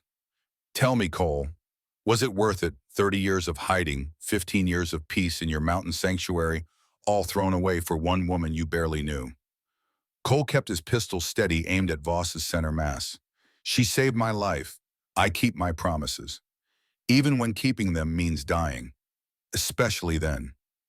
Voss moved closer, just outside pistol range. The soldiers maintained formation, a semicircle of rifles and ready violence. The math was simple. Cole might kill Voss, might take down 2 or 3 soldiers, but Grace and he would die in the crossfire. No escape existed. They both knew it. Do you know why I'm here, Cole? Why I've spent 27 years building my career, rising through ranks, gaining authority and resources to find me. To find you, to capture you, to prove that even legends can be brought down by order and law. Voss gestured to the soldiers. After you escaped that night in 1848, after you killed 6 of the 7 men who burned your farm, I knew you'd become a problem. Smart, angry, skilled with weapons. You had every ingredient for becoming either a great soldier or a great criminal. I tried to find you, recruit you into the army, make you useful, but you chose outlawry. Cole's finger rested on the trigger, light pressure, waiting for the moment that might never come. You murdered my father. You burned everything my family had built, and you expected me to join you. I expected you to be rational. Your father was in the way of progress. The railroad needed that land. Sometimes individuals must sacrifice for the greater good. The greater good, that's what you're calling murder now. Voss's expression didn't change. I'm calling it necessity. Just as this is necessity. Grace Crawford. He gestured to her, is a good woman by all accounts. Dr. Healer, respected in her community. But she killed a federal officer, attempted assassination. She must face justice. Grace's voice cut through stronger than it had been in the cell. Your captain grabbed me. My husband's gun discharged. I never touched it. You manufactured evidence. I created a narrative supported by witness testimony and physical evidence. That's called building a case. That's called lying. Voss smiled, thin and cold. Perspective is everything, Mrs. Crawford. From my perspective, you're a criminal who must be punished to maintain order. From yours, you're innocent. Truth is whatever version people believe, and I control which version they hear. Cole's knee began to buckle. He'd been standing tensed for too long, injury and age combining to undermine stability. He shifted weight, trying to compensate, knowing it made him look weak. Voss noticed. You're hurt. Of course you are. 68 years old, arthritis in your hands, old wounds that never healed properly. You're a relic, Cole, a ghost from an era that's ending. The West is being civilized. Law is coming. Men like you, men who live by violence and personal codes, you're being replaced by institutions and courts and proper authority. Proper authority that stages massacres and manufactures evidence. Proper authority that does what's necessary to maintain order. Yes. The soldiers were getting restless. Cole could see it in how they shifted weight, how their rifle barrels drifted slightly. They'd been holding position too long. Voss was talking when he should have been acting, which meant he wanted something more than just Cole's capture. What do you want, Harrison? The use of his first name made Voss's jaw tighten fractionally. I want you to surrender. Put down your weapons. Come quietly. Face trial for your crimes. In exchange, I'll ensure Mrs. Crawford receives fair treatment. Real trial, real evidence, chance at acquittal. And if I refuse, then I order my men to fire. You both die here. I lose you as a prisoner, but gain you as a martyr I personally killed. Either outcome serves my purposes, but surrender gives you both a chance at survival." Grace whispered just loud enough for Cole to hear. "Don't trust him." "I don't, but he's right about the math. We can't win this fight." Cole lowered his pistol slowly, feeling every one of his 68 years in the motion. Grace hesitated, then followed his lead. Soldiers rushed forward, disarmed them both, forced them to their knees. Cole's left knee screamed as it bent cartilage, grinding on cartilage, but he made no sound. Grace knelt beside him, face set in lines of controlled fury. Voss approached until he stood directly in front of Cole. "I've waited 27 years for this moment. Do you know what that's like? Knowing the one man who escaped your justice is out there living, free, building sanctuaries, playing hero to other criminals? I've waited 49 years, waiting to find the seventh man who burned my home. I know exactly what it's like." Something flickered across Voss's face. Might have been respect, might have been regret, gone too quickly to identify. "We're not so different, you and I. Both men shaped by violence. Both driven by debts we can't repay. The difference is I chose to work within the system while you chose to work against it. The system murdered my father and called it progress. I chose to reject a system like that. Noble, futile, but noble." Voss gestured to his men. "Take them to separate cells. Maximum security. No contact between prisoners. Mackenzie gets double guard at all times. Mrs. Crawford gets standard treatment. Trial begins tomorrow at noon." Soldiers hauled Cole to his feet. His knee gave out completely. Two men had to support him as they dragged him from the stockade. Behind him, he heard Grace call out, "Cole, thank you for trying." He wanted to respond, wanted to tell her it wasn't over, that he'd find a way out, that the story didn't end here. But soldiers were already pulling him up the staircase, taking him away from Grace, from hope, from any chance at redemption. They threw him into a cell on the fort's second level, this one built for maximum security. Iron bars, stone walls, no windows. A single oil lamp provided light. Two guards stationed outside, rifles ready. Cole lay on the cell's wooden bench, breathing hard, knee throbbing with a pain that bordered on unbearable. He'd failed. Not completely, he'd reached Grace, proven the oath meant something, but failed nonetheless. They were both captives now. Voss would stage his trial, probably convict Cole of crimes both real and imagined, use the conviction to justify expanded military operations against outlaws. Grace would likely face lighter charges, might even be released eventually. But Cole would hang. That much was certain. The cell door clanged as a third guard arrived. Through the bars, Cole saw Lieutenant Barnes, the man who'd given Sam the map, who'd whispered warnings, who'd seemed reluctant. The lieutenant dismissed the two regular guards, claiming he'd take first watch personally. Once they'd gone, Barnes approached the cell. "Mr. Mackenzie, I'm Lieutenant James Barnes. I remember. You're the one who helped my son find me. I'm the one who followed orders I didn't agree with. There's a difference." Barnes pulled a small flask from his jacket, took a drink, offered it through the bars. Cole accepted, found whiskey inside, took a careful sip. His throat burned from tunnel dust and exertion. "Why help Sam? Why give him the map?" Barnes sat on a stool outside the cell, rifle across his lap. "Because my mother was Chinese. My father was white.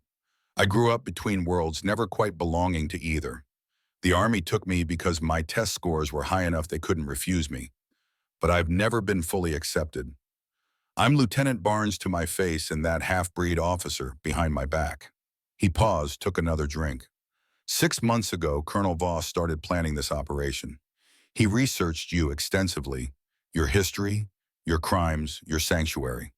He discovered Grace Crawford's connection through old territorial records. Found the blood oath documentation. Apparently your doctor friend kept notes on the bullet casting. Voss spent months building this trap. You sound like you disapprove. I disapprove of staging massacres. I disapprove of using innocent civilians as bait. I disapprove of officers who care more about advancement than honor. Barnes leaned forward. "But I'm a soldier. I follow orders, even orders I hate. So I helped set the trap, helped burn Redemption Creek only enough to create the appearance we drugged everyone, first made sure no one actually died. helped arrest Mrs. Crawford on manufactured charges, helped make sure the boy would find you. And now you're guarding me with guilt. Now I'm guarding you with information. Voss plans to try you tomorrow at noon, public tribunal in the fort's central courtyard. He's invited reporters from 3 territorial newspapers, several federal observers, and a congressional aide who's been investigating outlaw activity. This isn't just about convicting you, Mr. Mackenzie. It's about creating spectacle, proof that the outlaw threat is real and that Voss is the man to combat it. Cole absorbed this, calculating possibilities. What happens to Grace? She'll be tried separately. Lighter charges. Voss needs her alive to maintain the narrative, can't have questions about why he went to such lengths for one woman. She'll probably face imprisonment, maybe 10 years, maybe less with good behavior. And me, you'll hang, day after tomorrow at dawn. Very public, very final.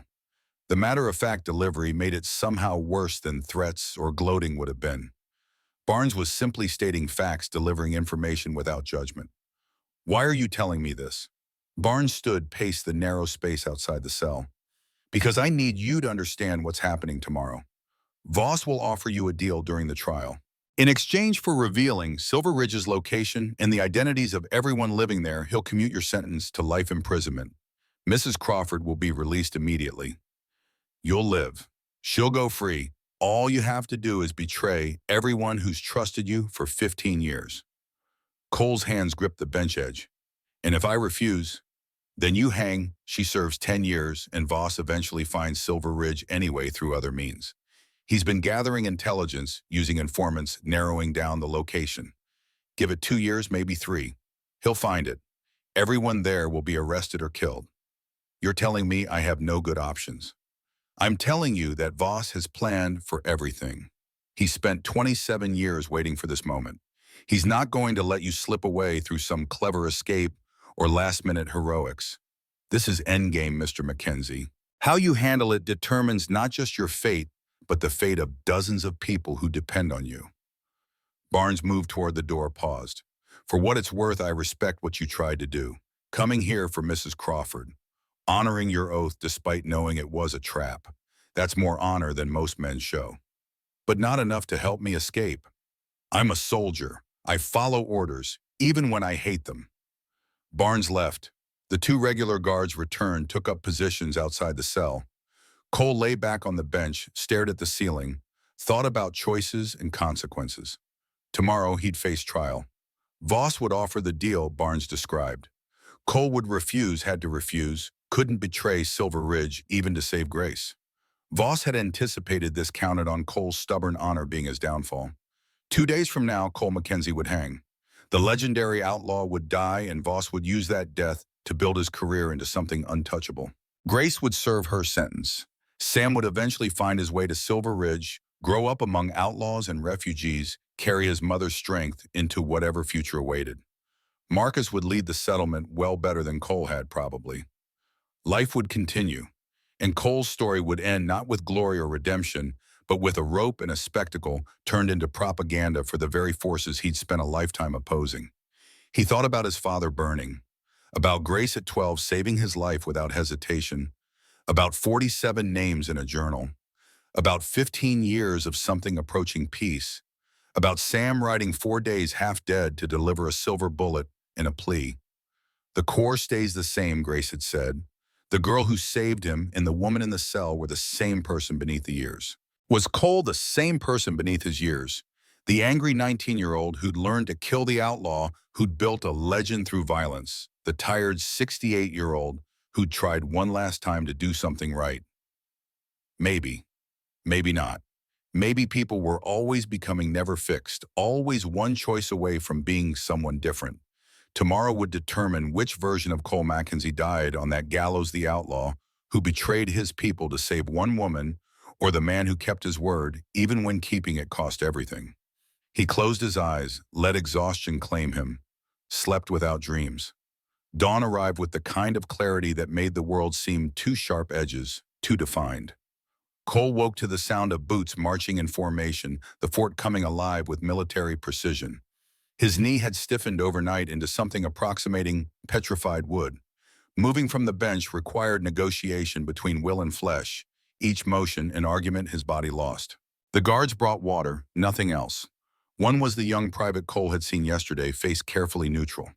The other was older, scarred, the kind of veteran who'd stopped asking questions years ago. They watched him drink, collected the cup, said nothing. Professional distance between condemned and keeper. An hour passed, then Colonel Voss appeared, flanked by 4 soldiers and Lieutenant Barnes. Voss wore full-dress uniform, medals arranged across his chest like a constellation of past glories. Barnes carried papers, expression unreadable. Voss studied Cole through the bars with the interest a scientist might show a specimen. "You slept poorly. I can see it in your face. The accommodations lack charm. You'll have worse accommodations soon, or better ones depending on your choices today." The cell door opened. Soldiers entered, pulled Cole to his feet, bound his wrists with iron shackles. The metal was cold enough to burn. They marched him down corridors he hadn't seen during his infiltration, through sections of the fort that bustled with preparation. The central courtyard had been transformed overnight into something resembling a courthouse: raised platform, judge's bench, witness stand, prisoner dock. Soldiers lined the perimeter. Civilians filled makeshift galleries, reporters with notebooks, federal observers in city clothes, curious faces drawn by spectacle. Grace sat in a separate prisoner area, also shackled. Guarded, their eyes met across 30 feet of open ground. She looked exhausted but unbroken, chin lifted in defiance that Cole recognized from 3 decades prior. A soldier stood between them, preventing communication. Voss had orchestrated this carefully, close enough to see each other suffer, too far to coordinate. They placed Cole in the prisoner dock, a wooden enclosure that allowed visibility while preventing movement. His knee had started to swell, pressed against the shackle's weight. Pain became background noise, ignorable through practice. Voss took the judge's bench. No actual judge presided. Military tribunals answered to commanding officers during wartime or territorial disputes. Voss was prosecutor, judge, and executioner, consolidated into one silver-haired package. The colonel's voice carried across the courtyard, amplified by stone walls and morning air. "This tribunal convenes to address charges against Cole Mackenzie, also known as the Silver Ridge Outlaw, the Missouri Ghost, Fast Hand, Mackenzie, and various other aliases accumulated over 40 years of criminal activity. Charges include 47 counts of murder, 63 counts of robbery, destruction of federal property, conspiracy against the United States government, and most recently breaking into a military installation to free a prisoner awaiting trial." Voss gestured to the assembled crowd. "We conduct this tribunal publicly, so justice can be seen. So the people of this territory understand the threat outlaws pose. So Congress recognizes the necessity of continued funding for anti-outlaw operations." The last part said quietly, almost throwaway, but Cole heard calculation beneath surface righteousness. "Mr. Mackenzie, how do you plead to these charges?" Cole's voice came out rougher than intended, scraped raw by tunnel dust and cell air. "Guilty to some, not guilty to others. Indifferent to the distinction, since you've already decided the outcome." Murmurs rippled through the crowd. Voss's expression didn't change. "The defendant acknowledges guilt. Will proceed with testimony to establish scope and severity of crimes." The first witness was a railroad executive, 60s expensive suit, the kind of man who measured success in miles of track and displaced communities. He testified about the 1848 payroll robbery, described guards killed, money stolen. His voice carried practiced indignation, moral certainty that property rights superseded human ones. Cole listened without responding. The story was accurate in facts, dishonest in context. The railroad had stolen that money from homesteaders through legal theft, buying land for pennies after burning them out. Cole had simply stolen it back. But context didn't matter to tribunals. The second witness was a former sheriff, retired now, face like worn leather. He described Cole's hunt for the 7 men who'd burned his family farm, characterized it as vigilante murder, rather than justice delayed. Again, facts accurate, context abandoned. The third witness surprised Cole. Captain Morris, elderly Army officer who testified at preliminary hearings according to Barnes's account, took the stand with visible reluctance. Voss questioned him about the 1853 incident, Cole allegedly ambushing a patrol killing soldiers. Morris spoke slowly, choosing words with care soldiers reserve for minefields. The patrol was transporting native prisoners to execution. Men, women, children. No trial, no charges beyond being present when a mining company wanted their land. We were following orders. Voss's face tightened fractionally. Captain Morris, please limit testimony to facts. These are facts. Mackenzie didn't ambush us. He rode up openly, asked what we were doing. When I told him, he requested we release the prisoners. I refused. He drew his weapons, but never fired. Instead, he negotiated, offered to guide us to a different route where tribal leaders could be notified, proper jurisdiction established. The courtyard had gone silent. Reporters scribbled frantically. Captain, the official report states, the official report lies. I wrote it under pressure from commanding officers who didn't want complications. Truth is, Mackenzie prevented a massacre that day. No soldiers died. The prisoners were released to proper tribal authority. Everyone survived because one outlaw had more honor than an entire patrol of federal soldiers. Voss stood, face flushed. Captain Morris, you're dismissed. Your testimony is stricken from. You can strike it from your record, Colonel Ong, but these reporters will print it. These observers will report it. You wanted public tribunal. You got one. Morris left the stand, walked out of the courtyard entirely. His departure created vacuum that sucked order from the proceedings. Voss called for recess, conferred urgently with aides. Cole watched Grace across the divide, saw something like hope flicker across her face. The recess lasted 30 minutes. When proceedings resumed, Voss had regained composure, though his jaw carried new tension. Despite irregularities in testimony, the charges remained clear. Cole Mackenzie has committed crimes against property and persons over 4 decades. These crimes must be answered. He turned to face Cole directly. However, in recognition of certain mitigating factors, your age, your cooperation in coming here voluntarily, your restraint in not killing guards during your infiltration, I'm prepared to offer terms. Here it came, the deal Barnes had warned about. Reveal the location of Silver Ridge. Provide names and descriptions of everyone living there. Assist in their peaceful arrest and relocation. Do this and I'll commute your sentence to life imprisonment at a federal facility. Mrs. Crawford will be released immediately, all charges dropped. You'll live. She'll go free. The people depending on you will be treated fairly rather than hunted like animals. The courtyard waited. Reporters poised pencils. Federal observers leaned forward. Grace's face showed understanding of what was being asked and refusal already forming in her eyes. Cole spoke loud enough for everyone to hear. No, you're refusing a chance to save the woman you came here for. I'm refusing to betray 147 people who've trusted me with their safety. Grace understands this. She'd refuse too if positions were reversed. Voss moved to the edge of his platform. Those people are criminals, Mr. Mackenzie. They're outside the law. They don't deserve protection. They're people who had nowhere else to go, deserters who couldn't stomach killing anymore. Women fleeing violence, men escaping debts that would kill them, children born into circumstances they didn't choose. Are some of them criminals? Yes. Are all of them irredeemable? No. And I won't sacrifice them for my comfort. Someone in the crowd, one of the reporters, called out, "What about Mrs. Crawford? You came here to save her." Cole found Grace's eyes across the distance. I came here to honor a blood oath. I've done that. Whether I succeed in freeing her or not, the oath has been honored by the attempt. Grace knows this. She knows some promises matter more than outcomes. Grace nodded once, sharp and clear. Voss's control was slipping. Cole could see it in how the colonel's hands gripped the bench edge, how his voice rose half an octave. Then you're sentencing yourself to death, and her to imprisonment.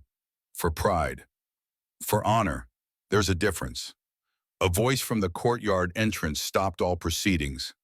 Young, determined, carrying authority beyond its years. There is also a difference between justice and revenge. Every head turned. Through the gate rode Marcus Brennan, flanked by 14 riders. Silver Ridge outlaws, heavily armed faces, set in expressions that promised violence if required. They reined up just inside the courtyard, creating instant crisis. Soldiers raised rifles. Officers shouted orders. The civilians panicked, scrambling for cover. Voss stood frozen, caught between maintaining control and acknowledging checkmate. Marcus dismounted, walked forward with the confidence of someone who'd commanded men in actual war, not just garrison duty. He stopped 10 paces from the platform, hands visible and empty. Colonel Voss, my name is Marcus Brennan, former Union Army sergeant discharged honorably after Cold Harbor. I speak for Silver Ridge. You're interrupting a military tribunal. You're all under arrest. Try it. Arrest 15 armed men while protecting 200 civilians who just got caught in the crossfire. See how that looks in tomorrow's newspapers. Preacher John dismounted, next moved to stand beside Marcus. Then Rosa Valdez, then Snake Eyes Carter, then others Cole didn't expect. Some of the younger residents, people he'd thought would stay safely hidden. They formed a line between Cole and the assembled soldiers, human barrier that dared Voss to act. Marcus continued, we're not here to start a war. We're here to propose a settlement, one that serves everyone's interest better than this spectacle. Voss's voice dripped contempt. You presume to negotiate? I presume you're smart enough to recognize political reality. You've got reporters here, federal observers, congressional aides.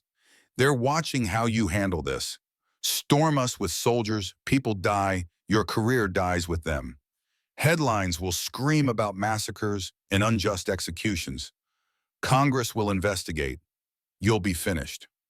Or I'll be the hero who eliminated an outlaw threat. By killing old men and starting a bloodbath in your own fort, that's not heroism, Colonel. That's desperation. Grace's voice cut through, surprising everyone. I have a proposal. Soldiers moved to silence her, but Voss waved them off, curious despite fury. Grace stood in her shackles, addressed the courtyard. Colonel Voss wants to prove outlaws are a threat, justify his funding, advance his career. The Silver Ridge people want to stop running, find peace. Cole wants to honor his oath and protect those who trusted him. There's a solution that serves everyone. She paused, gathering breath. Release Cole. Release me. In exchange, Silver Ridge disbands voluntarily. All residents surrender weapons, except federal amnesty agree to assist in dismantling other outlaw networks. They testify about outlaw operations, help you understand how these communities function, become consultants rather than enemies. You become the man who ended the outlaw era through reform instead of bloodshed. That's better than a hanging. That's legacy. The courtyard went silent except for wind moving through the flags. Voss stared at Grace like she'd spoken a foreign language. Cole felt something shift in his chest. Pride, gratitude, recognition that the girl who'd saved him had become a woman who could negotiate salvation for dozens. Marcus stepped forward. We're old, Colonel, all of us. Cold Harbor was 13 years ago. The war ended a decade back. We've been running for generations. If there's a chance to stop, to live openly, to contribute something besides violence, we'll take it. Preacher John added his voice. The West is changing. Railroads coming, telegraph lines spreading, law establishing itself. There's no place left for men like us. But we have knowledge, experience. We could help build the new order instead of fighting it. That has to be worth more than corpses and martyrs. Rosa spoke next, her accent thick with emotion. I fought in revolutions, followed my father through campaigns that killed him and hundreds like him.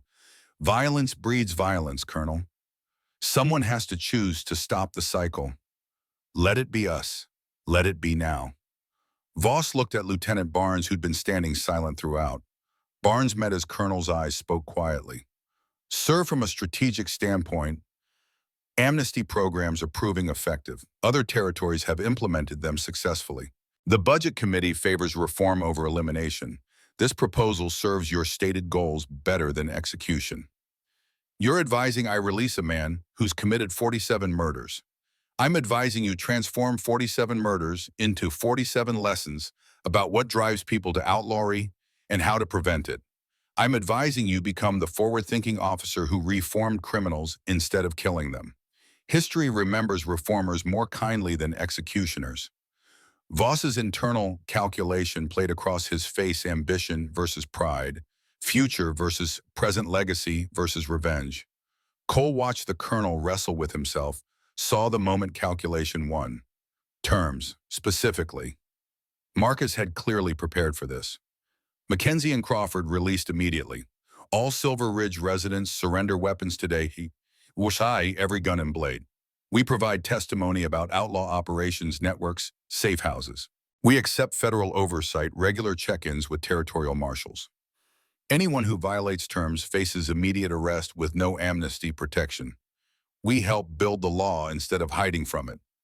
And Mackenzie leaves Colorado, never returns, lives quietly elsewhere. You declare victory, he disappears. Everyone wins. Voss turned to Cole. You'd accept exile abandonment of the sanctuary you built. Cole met his eyes. I'd accept peace for myself and for people who deserve it more than I do. The silence stretched. Then Voss nodded once sharp and final. Fine, but conditions. Mackenzie leaves within 24 hours. Silver Ridge residents surrender weapons by sundown today. Any violation, any crime by any former resident, the amnesty is void. All of you become fugitives again. Agreed. And one more thing. Voss descended from the platform, walked until he stood directly before Cole's prisoner dock. I've spent 27 years hunting you, building a career on the promise that I'd bring you to justice. I'm giving that up for political expediency. That means you owe me. Owe you what? The truth. Did you know that night in 1848, when you came for the 6 men, did you know I was the 7th? The question hung between them, weighted with decades of pursuit and evasion. Cole spoke carefully. I knew. Took me 3 years to identify you after you joined in the army and changed your name. I've known for 46 years exactly where you were, what you were doing, how to find you. Voss's face went pale. Then why didn't you come for me? Because by the time I found you, I'd already killed 6 men. Revenge hadn't brought my father back, hadn't made me feel better, hadn't changed anything except adding 6 more names to my list. You were the 7th, and I decided 7 was where I'd stop. I let you live because killing you wouldn't accomplish anything except proving I was exactly what you thought I was. Cole paused. You've spent 27 years hunting me for murders I committed. I've spent 46 years letting you live despite having every reason to kill you.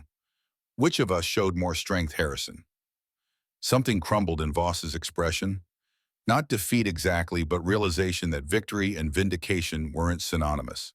He'd won the chase, captured his prey, achieved his goals, and in achieving them, learned they meant less than anticipated. Voss turned away, addressed his soldiers. Release the prisoners. See to the weapon surrender. Contact territorial headquarters about amnesty program implementation. He walked toward the command building, without looking back, shoulders carrying weight Cole recognized. The burden of discovering success tasted like ash. Soldiers unlocked Cole's shackles. His wrists bore marks where iron had pressed circulation, returning in painful tingles. Grace was freed, simultaneously rushed across the courtyard to embrace him. Her arms around his neck were fierce enough to hurt welcome pressure that proved reality. Sam appeared from somewhere, had he been here the whole time, hidden in the crowd, and threw himself at both of them. The 3 stood in the center of organized chaos island of reunion, while military order dissolved into bureaucratic scrambling. Marcus approached, gripped Cole's shoulder. That was closer than I'd prefer. You came, brought everyone, risked everything. You built Silver Ridge for people who needed sanctuary. We returned the favor. That's how chosen family works. The next hours blurred together. Soldiers collected weapons from Silver Ridge residents, processed paperwork, arranged transportation. Federal observers interviewed outlaws about networks and operations, scribes filling notebooks with information that would reshape territorial law enforcement. Reporters surrounded Cole, shouting questions. He deflected with practiced ease. By sunset, the courtyard had emptied. Cole stood alone. Sam had gone with Grace to find lodging in the nearest town. Marcus was coordinating final details, watching light fade from Colorado sky. Footsteps approached. Lieutenant Barnes, still in uniform, face showing exhaustion. Mr. Mackenzie, you leave tomorrow. Dawn, heading to Oregon Territory. Friend has lands there, says I can work it until my body gives out completely. And the boy Sam comes with us. Grace and I we're not romantically involved, but we're family now. The kind you choose rather than inherit. Barnes nodded. I wanted to apologize for my part in the trap in bringing you here, and you followed orders. I understand that. Military discipline requires it. Following orders doesn't absolve moral responsibility. No, but it's a starting place. You helped Sam find me. You told me what to expect. You spoke truth to your colonel when it mattered. That's more honor than most show. Barnes extended his hand. Cole shook. It felt the younger man's grip firm and certain. Good luck, Mr. Mackenzie. With Oregon, with your family, with whatever comes next. Good luck to you too, Lieutenant, with whatever conscience demands after this. Barnes left. Cole remained watching stars emerge one by one, thinking about beginnings and endings and the space between where life actually happened. 3 futures unfolded from that day in Fort Davidson. Colonel Harrison Voss became General Harrison Voss within 18 months.